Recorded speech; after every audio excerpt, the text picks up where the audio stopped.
Top of the morning to you. Welcome to BuzzList, your one-stop shop for myth-busting and crack. Today we're diving into 10 myths about Ireland that have been lingering around like the smell of Guinness in a Temple Bar pub.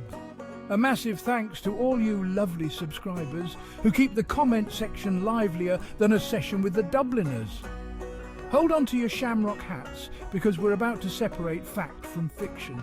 So pour yourself a cuppa, or a pint, I won't judge. Sit back and get ready to have your perceptions of Ireland turned upside down like a pint glass on Paddy's Day. Ah, the fiery crown of the Irish. It's true, we have a reputation for being a nation of redheads. But if I had €1 for every redhead I've met in Ireland, I wouldn't be a millionaire. Red hair is stunning, like a field of poppies after a spring rain, but it's rarer than you might think.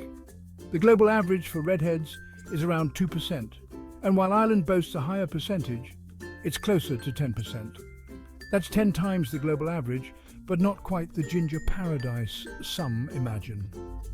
We're a diverse bunch, with hair colours as varied as the shades of green in our rolling hills. So, if you're planning a trip to Ireland, pack your sunscreen, but don't worry too much about bumping into a sea of redheads. Ah, the leprechaun. Those mischievous little shoemakers with their pots of gold at the end of the rainbow. They're as synonymous with Ireland as shamrocks and Guinness. But are they actually real? Well, you're more likely to find a pot of gold at the end of a rainbow than a real leprechaun. Some say they're descended from the Tuatha De Danann, the mythical beings who inhabited Ireland before the Celts. Others believe they're mischievous fairies, forever playing tricks on unsuspecting humans. But let's be honest, the only leprechauns you're likely to encounter these days are the ones selling souvenirs in Temple Bar. Still, the legend of the leprechaun persists, a whimsical reminder of Ireland's rich folklore and our enduring love of a good story. Now, let's talk about everyone's favourite black nectar Guinness. Yes, it's true, we Irish do have a certain fondness for the black stuff. But to say that it's the only thing we drink? Well, that's like saying Irish dancing only involves river dance. Ireland's pub scene is as diverse as its people.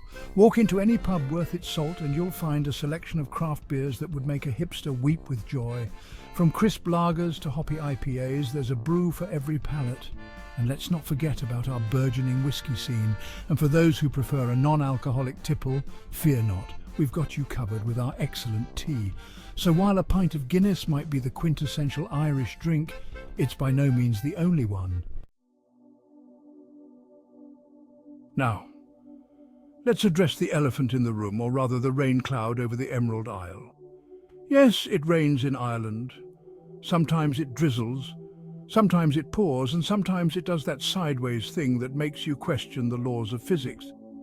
But to say that it rains all the time, well, that's just plain balderdash. We get all 4 seasons in Ireland, often in the same day. One moment you might be basking in the warm glow of the sun, and the next you're caught in a sudden downpour. We have glorious sunny days where the sky is as blue as a robin's egg, and then we have days where the rain falls with such ferocity that you'd swear Noah's Ark was about to make a reappearance. The rain keeps our countryside lush and green. It gives us an excuse to cozy up by the fire with a good book, and it makes those sunny days all the more precious. It's a delicate balance that makes Ireland so unique. So pack an umbrella, but don't forget your sunglasses. You never know what the Irish weather might throw at you. One thing's for sure, it keeps life interesting and the landscape's ever-changing. Now, let's delve into the fascinating interplay between these languages in Ireland. Chenchawi Bufuiltu. Don't worry, I'm not going to subject you to a whole video in Irish. But it's a great way to start our journey into the linguistic landscape of Ireland.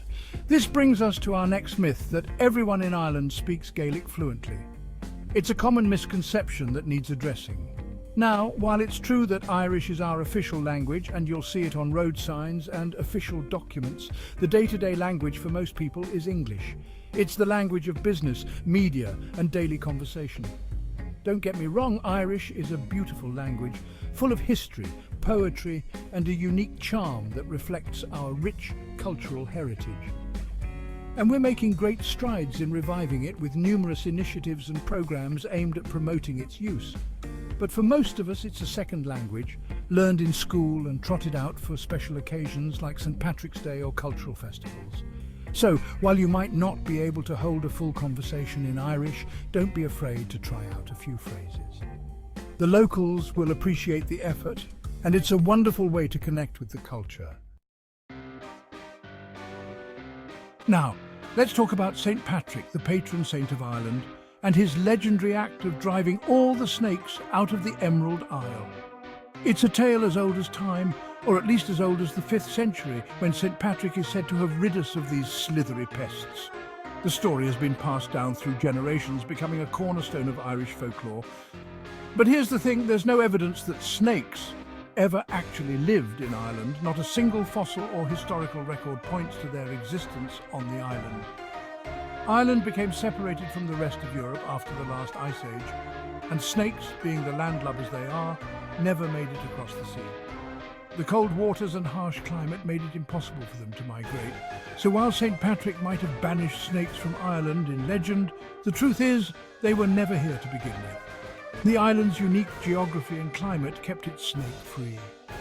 Some scholars speculate that the snakes St. Patrick banished were actually a metaphor for paganism. This theory suggests that the story symbolises the spread of Christianity and the decline of old pagan beliefs. Either way, you can rest assured that you won't encounter any snakes on your Irish adventure. The lush landscapes and historic sites are completely snake-free, unless, of course, you count the one you might find after a few too many pints of Guinness. So enjoy your trip and maybe raise a glass to St. Patrick. Ah, the luck of the Irish. It's a phrase that conjures up images of four-leaf clovers, pots of gold and leprechauns. But let's be honest, we Irish are about as lucky as anyone else, which is to say, sometimes we're lucky and sometimes we're not. The origins of this myth are debatable. Some say it stems from the California gold rush, where many successful Irish miners struck it rich. So, while we might not have any special connection to Lady Luck, we do have an optimistic spirit and a knack for finding the humour in any situation. Picture this. Rolling green hills, thatched roof cottages and sheepdogs herding fluffy sheep. It's a charming image right out of a storybook. And while you will find pockets of rural Ireland that fit this idyllic description, it's not the whole story. Ireland, like the rest of the world, has embraced modern living. We've swapped our donkey carts for electric cars, well, some of us have, and our thatched roofs for solar panels. We've got bustling cities with skyscrapers that touch the sky, and we've got Wi-Fi in most of our pubs. So, while you might find the odd thatched cottage on your travels, don't be surprised to see a Tesla charging up next to it.